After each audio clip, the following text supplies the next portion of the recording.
I work for an experimental tech company, and somebody downloaded a virus onto my brain. This recording contains classified information that the UK and US governments have been protecting for decades. Becoming a whistleblower could cost my life, but I need to inform the world of my dreadful invention. I need to ensure that this technology never leaks. I work for Dozen Minus, but you won't find any information on that company. The organisation doesn't officially exist. You can't apply for a job. We headhunt the best of the best. Government funding allows us to develop experimental technology that far exceeds the capabilities of anything publicly available. We developed smartphone technology in the 1940s, shortly after Alan Turing created the computer. It takes decades for our inventions to reach the real world. Dozen Minus was originally founded in 1947 as a joint American and British venture into cutting-edge technological advancements. At first, we aspired to end wars, but the company became much more than that. It became a challenge. What can humans achieve? Friendly competition between the London and Los Angeles branches has pushed us far beyond anything we ever thought could be achieved. My name's Cole Dent. I work at the London office. In early 2022, I invented something game-changing. I developed a way of transmitting information between the human mind and a computer. I'm not talking about the scanning technology that already exists. I'm talking about treating the human brain like a hard drive. I started the project in 2012. After years of hearing people say that the brain was essentially a computer, I thought to myself, well, yes, so let's treat it like one. It took me 10 years of research and development, but I finally created an implant that can read brain signals, process them, and transmit them to other electronic devices. The implant is also capable of receiving data and transmitting it to the brain. We display the data on a GUI, graphical user interface, which was developed by my colleague and close friend, Mia Porter. Yes, you didn't mishear me. We can access the human brain from a computer. The scope of our creation became fully apparent to us when Mia downloaded Shakespeare's entire works to my brain, and I suddenly found that I could recount every single word from every single story. I'd never read a single Shakespeare play before. We both won the Dozen Minus Award for 2022. My British colleagues were chuffed for me, but I wouldn't say the same for my American ones. It's safe to say that a lot of the people at the LA branch were bitter. For some of us, the yearly award is a friendly competition. For others, it's serious. I didn't really appreciate that at first. Now, however, I understand. I noticed the change after my breakthrough. I faced a lot more resistance from the LA branch. Collaborative projects were denied. Applications for certain contracts were rejected, and American colleagues ghosted me. They avoided us at the annual Christmas party, which was held at the London office this year, in honour of Mia and me winning the award. And so I found myself partying in the corner of the room with my British co-workers. Don't worry about it, Jerry said. The Yanks will get over it next year when one of them no doubt wins the Dozen Minus Award for something. Just savour your moment in the sun. It does kind of suck though, Mia sighed. I was working on that NASA project with Dr. Carlson, and he just replaced me with one of his better suited LA colleagues. At least Bert is still talking to me, I chuckled. Yeah, well, Bert's a solid lad, Jerry laughed. He said he secretly likes to go against the grain because he's from New York, and he hates LA. But surely he doesn't hate it that much, does he? He lives and works there. Is that why you secretly hate us, Cole? Mia asked. You northerners hate southerners, don't you? I chortled. I originally hated the idea of moving away from Preston, but I sold my soul when they told me the salary they'd pay for this job. Of course, nobody from the north speaks to me now I'm a Londoner. It's sad, Mia said. I guess no matter where you go, everybody finds a way to shrink their tribe. Aggressive competition is inevitable. Why fight it? Yeah, that's the spirit. Let's just stand in the corner and drink. It's like Oh, look. There's Bert. Bert! Jerry called. Bert grinned at us from across the dance floor and strolled away from his American colleagues, stretching his arms wide to embrace Jerry.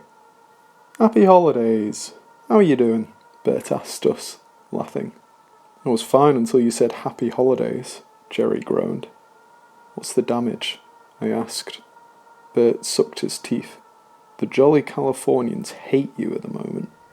Especially Richard. He wants blood, Cole. I'd steer well clear of him. You're probably okay, Mia. He likes you. The feeling definitely isn't mutual, Mia assured him. Would you try and talk them around? You know I'm under a lot of pressure to get the wheels turning with my mind tech. I just need them to throw me a bone, I said. Bert shrugged. I don't know, man. I think you should let the water settle, you know? Wait for them to cool off. Besides, you and Mia don't need them. You've proven that already. Mia grinned at me. Yeah, why do you want to go running to the Americans? I mean, obviously you can come running to me. I'd love to leech off your success. Bert laughed. Anyway, this is a... Hey! We were interrupted. And the interruption came from Richard, of all people. Congratulations, Porter and Dent. He was the kind of person to address everyone by their surname. I just know he wanted us to extend the same professionalism to him, but he wouldn't get the satisfaction from me. Thanks, Mia said. Thank you, Richard, I added. Maybe we could work together. I really admire your AI research. That's going to change the world.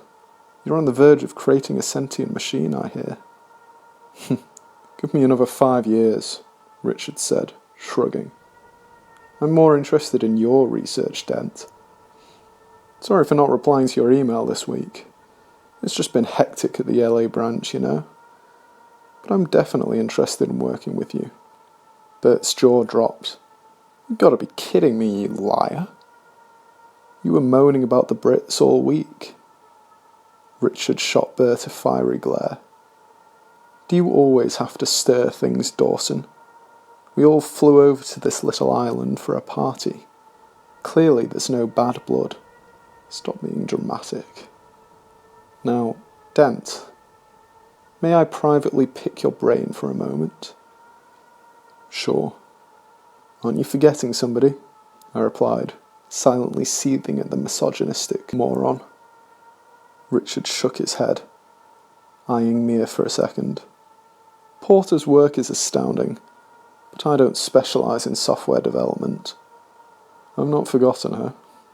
I just want to talk to you about neuroscience.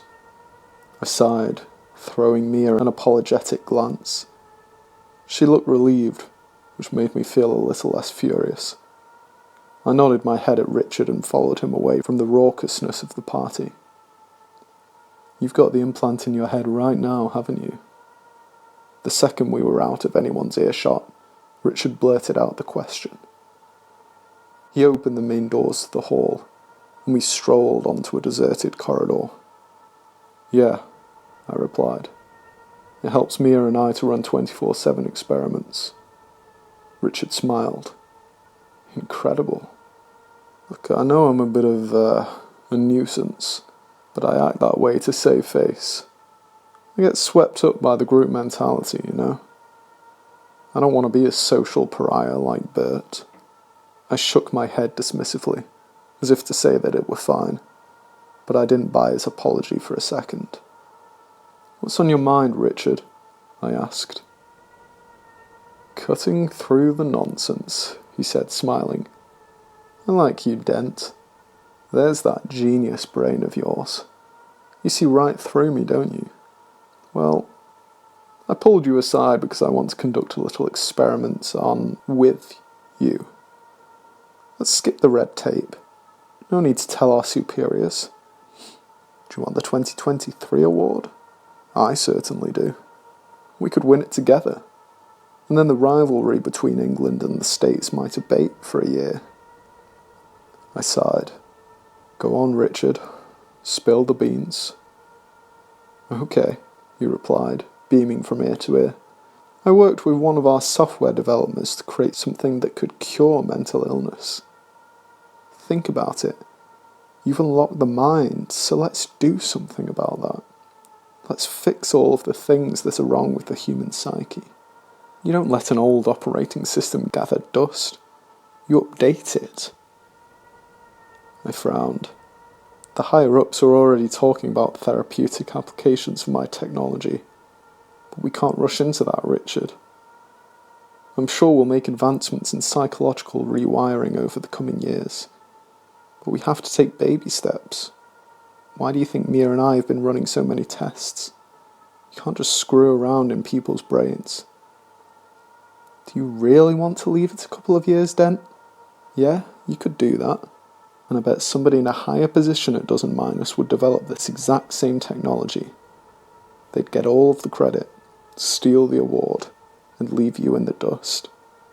The entire company would probably forget all about the fact that you were the one who figured out how to connect the human brain to technology in the first place.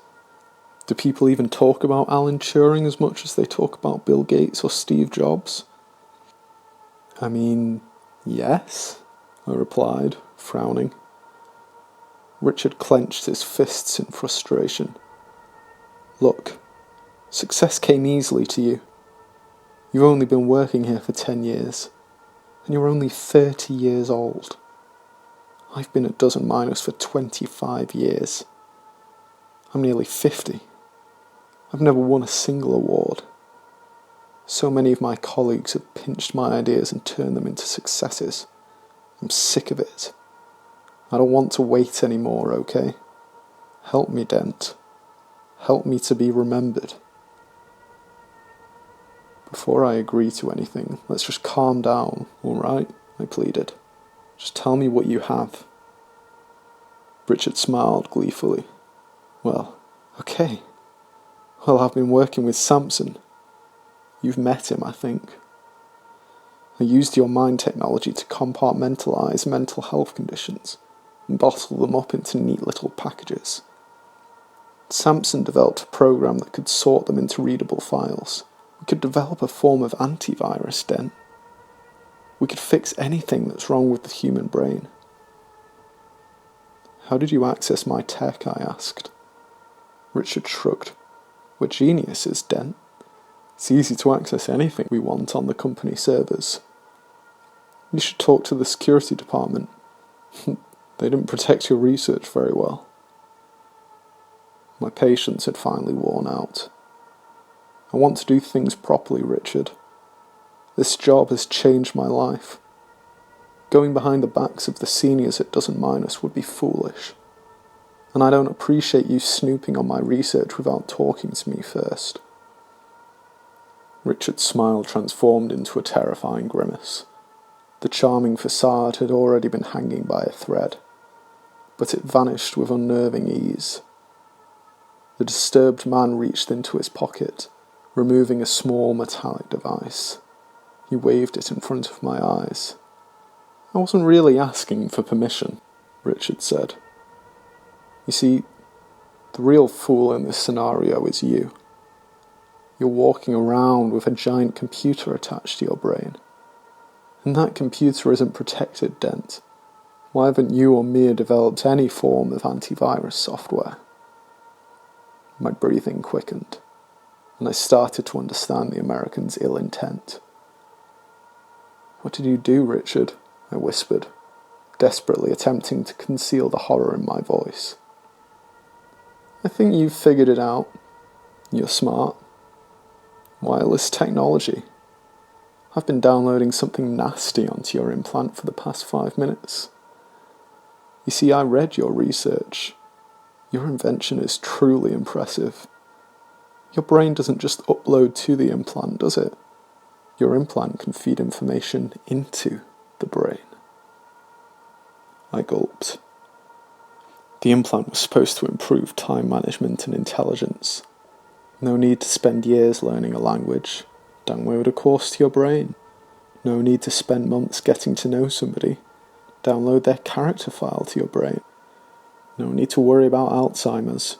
Restore backed up memories whenever the disease erases them. But I hadn't considered humanity's malicious motivations. Doesn't mind us as a bubble. Everybody looks out for each other. We don't think about the real world. We don't think about the dangers that come with browsing the internet, for example. I'd never paused to think of computer viruses. Here, we live in our own little technological paradise, and Richard had just burst that bubble. Judging from the look on your face, I'd say Porter didn't put any defensive measures in place. Did she? Richard asked, chuckling. What did you download to the implant, Richard? I shakily asked. His smile faded. The unhinged psychopath looked at me with cold, unfeeling eyes. His next words filled every ounce of my being with overwhelming dread. A virus, he said. It's currently installing all sorts of goodies onto your mind. I suddenly realised that my body wasn't simply frozen in fear. I felt sick, physically and mentally sick. My body was fighting a virus, but it wasn't one that could be cured with antibiotics. It was locked away in my mind.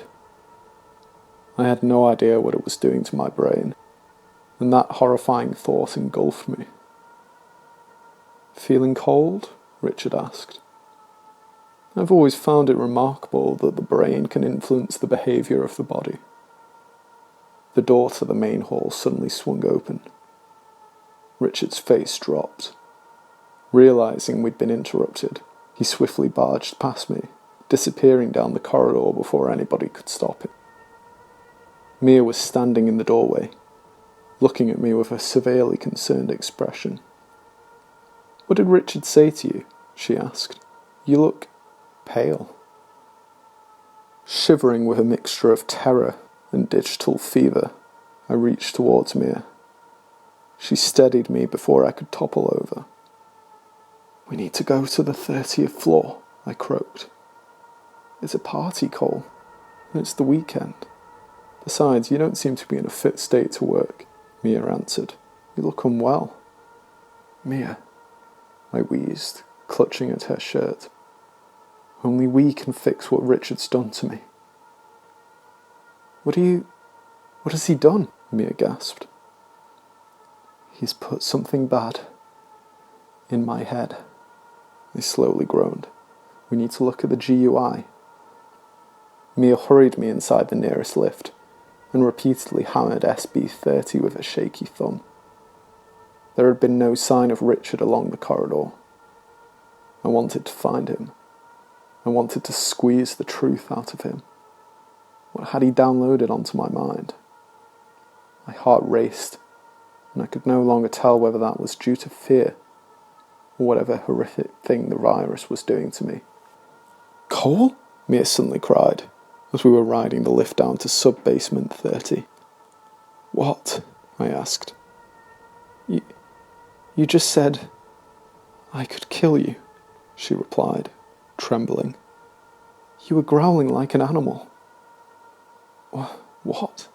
What are you... I didn't finish my sentence. The virus. I didn't remember saying anything to Mia. I didn't hear myself say anything. It was at that moment I realised I could no longer trust my experience of reality.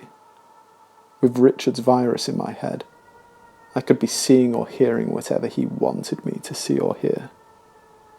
He could distort my vision, my hearing, and even my memories. He could make me say things I don't want to say. He could make me do things I don't want to do. Mia, I said, speaking quickly, whilst I felt I still had some semblance of control over my senses. It's very, very important that you listen to me. I cannot be trusted, okay? I'm not in control of my mind anymore. I don't know what Richard has installed, but it's distorting my perception of reality. Mia didn't respond. She continued to stare straight ahead, watching the grey metallic doors of the lift. Her eyes were wide open, and her arms were hanging by her sides. She was a statue. "Mia?" I repeated, shaking. Still no response. The lift was taking a very long time to reach sub-basement 30. I looked at the screen that should have shown our current floor. The digital display was glitching, manically flicking through a variety of numbers. The lift was still rattling around as it plummeted deeper and deeper into the earth. It felt as if we were descending into hell. None of it was real. I finally comprehended that. It had already started. The virus had taken over. "Richard," I shouted, "just stop. Please. What do you want?" No reply. Not from Richard, anyway. I heard a slight, sinister giggle from my left. I slowly turned my head to face Mia. She was looking at me with a tilted head, blood-filled eyes, and a ghoulish grin. With her teeth bared and viciously grinding together, she persisted with that horrible giggle. "Who's Richard?" she asked, smiling. The lift doors opened. I turned to face the opening. There was nothing but a black void beyond the lift. My legs moved without my permission. I found myself stumbling into the darkness, leaving Mia in the lift behind. That wasn't Mia, I thought. It might not even have been a lift. Don't trust your... No. My own sense of self was starting to fracture. The virus was preventing me from forming thoughts. There were no limits to what it could do, I realised. It could completely wipe my brain clean and leave me a vegetable, if that were Richard's desire. But I wasn't dealing with Richard anymore. I was dealing with whatever malicious thing he'd placed in my head. I turned to face the lift, but it was gone. The darkness, however, had started to lift, ever so slightly. I wasn't in a void. I was in a corridor. Sub-basement 30. It was dimly lit by red emergency lighting in the floor. I used the faint lights to guide me, and then a haunting sound startled me. "Give me your mind." The voice sounded artificial. It was static-ridden and emanated from all directions. There was no way to pinpoint the source of the voice. I suppose it had no pinpoint. None of it was real. "Everything in the brain is real." We were in my brain, after all. "Everything in the brain is real." It was coming from "Everywhere. Everything in the brain is real." It was the virus. I had to think, whilst I still could. Every part of me wanted to scratch at the side of my neck, tear out the implant, and put this science experiment to an end. But the virus had already been uploaded to my brain. That wouldn't have stopped it. I needed to use the implant to get rid of the virus. Was I even in sub-basement 30? I had no idea, but I had to hope so. I pushed onwards. My legs felt like lead. With every step they became heavier and heavier, until they buckled beneath me. Crawling on the floor, my body became numb. I realised that Richard's virus was attacking my body through my mind. I squirmed around on the floor, but it was no use. The harder I wrestled with the invisible force, the more my body resisted. I'd never been so helpless. What could I do? Your body isn't actually paralysed, it's all in your mind. I closed my eyes and pictured myself standing up. I pictured my weightless legs carrying me forwards. Like so many other mental conditions, I knew that wrestling with my thoughts would only make things worse. The pins and needles in my legs started to fade away. I found myself wriggling, but it wasn't in a constricted way. I was wriggling freely. Keeping my breathing steady, I started to ground myself and recover the feeling in my limbs. I gently pulled myself to my feet. Victory. Then, I heard a piercing stab of static in my ears. I clutched the sides of my head in agony. I'd never heard something so loud. This time, the sound could be traced. It came from behind me. I spun around and faced something awful. A malignant, malformed version of myself stood at the other end of the corridor. It wore my face, as if it were a mask, but its eyes were just glassy spheres that sat in the middle of its glitchy face. This was the embodiment of the virus. The intruder. It stood and watched me. It wasn't real. Everything in the brain is real. It was just the virus. The virus is real. As my doppelganger's arms grew longer and longer, feverishly reaching towards me, I screamed. Riddled with bone-chilling fear at the prospect of my mind being hijacked and overwritten, I fled from the demonic entity. As I did so, the corridor started to stretch. With every step forwards, the end of the hallway moved farther and farther away. I was on a never-ending treadmill. I squeezed my eyelids together. Don't wrestle with it. Don't give it power. This is your brain. When I opened my eyes, the corridor was shrinking again. The door to my office was slowly getting closer. I sprinted the last 100 yards, which was actually just a couple of elongated yards. Grasping the door handle with both hands, I pushed it open.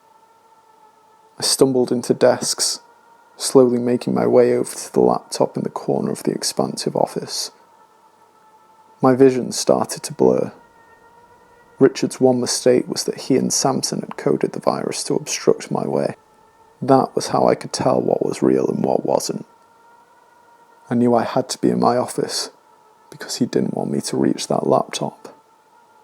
Every time I tried to get closer to my desk, reality became a little more distorted.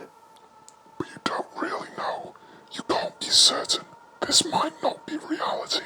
You could be passed out in the corridor. You could still be in the lift.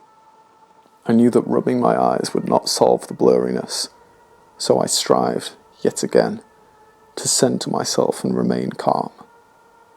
I was drenched in sweat at this point, fighting a fever, but I could vaguely make out most of the details on my laptop screen. I opened the program that Mia and I developed, imaginatively named Mind GUI. It automatically connected to my brain. I found myself looking at a cluster of chaotic icons, but the desktop seemed relatively intact. I could see the usual programs: CNS, Central Nervous System, Language, Creative Center, Amygdala. But there was a new icon: Goodbye.gc. That had to be it. The virus. I right-clicked it and felt my heart thump triumphantly when the menu of options appeared. I immediately clicked delete, and then I yelled in pain. Searing agony flooded my brain like a red-hot poker through the base of my skull. An error message popped up on the screen. File cannot be deleted. Of course, I thought, supporting myself with one hand on the desk. I was beginning to lose hope. I was petrified of the idea that I might be stuck in a state of psychological torture forever. There was nothing more horrifying than the concept of being trapped in a perpetual hell of the mind. There were no limits to the torture that Richard's virus could inflict. My head was swimming with nightmarish scenarios, but I had to focus. I had to think of something else to fix this pain. And that was when it hit me. Antivirus. Richard had taunted me for not setting up any kind of defense in the brain implant.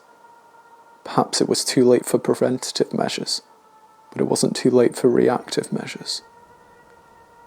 Obviously, delete was too simple, but I had an idea of something I could do. Not a fix, a plaster, something to help me regain control of my brain. Setting up an antivirus was straightforward. That was my first task. Within 30 minutes, I'd created one and installed it on my brain. If I'd done that earlier, I wouldn't even be in this whole situation. Once I'd set up a well-defended virus-proof program, preventing any new Trojan horses from wriggling their way into my brain, I set to work on a looping program. I hadn't figured out how to safely remove the virus from my brain, but a loop could stop it from continuing to override or erase my mind. What do I mean by a loop? Well, I didn't include any hard reset features on the implant. The idea of accidentally wiping my brain was a little too terrifying, but I did include a temporary restore point feature. It doesn't delete or reset anything, so it wouldn't be able to get rid of the virus. However, it does essentially defragment any messy parts of the brain, the hard drive, so to speak, and it resets my vision, memory, the central nervous system, and so on. The looping program, therefore, seemed like the perfect solution.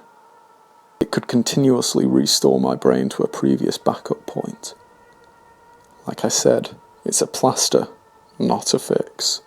I'm still constantly slipping into the throes of the virus, but it's keeping me in a functioning state for now. I keep finding myself returning back to a more trustworthy interpretation of reality. It's a terrifying cycle, but at least I'm safeguarding my brain. For now. When I initially set up the looping program and pressed start, I was faced with a horrific sight. My perception returned to reality. My eyes revealed what was really in front of me. Firstly, I found myself standing in my office. So, that was real. The only difference was that the lights were on, and there was no shadowy doppelganger lurking in any corners. I exited my office and saw the other difference. The lift was at the end of the corridor again. Strangely, the doors were still open, and the lift had not been called to any of the floors. That was when I saw her. "Mia!" I cried. I sprinted down the corridor, almost slipping on the maroon pool of blood that trailed back to the lift doors. There, lying in a crumpled mess, was the corpse of Mia Porter, a beautiful, kind-hearted soul. She was lying on her front. She had clearly endured horrifyingly brutal blunt force trauma. Her arms and legs had been stomped into piles of gory mush.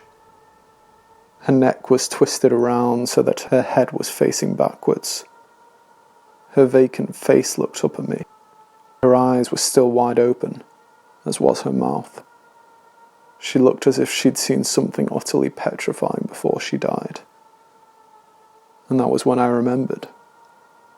Restoring my mind to a previous backup had given me the ability to recall memories, something the virus had been obstructing.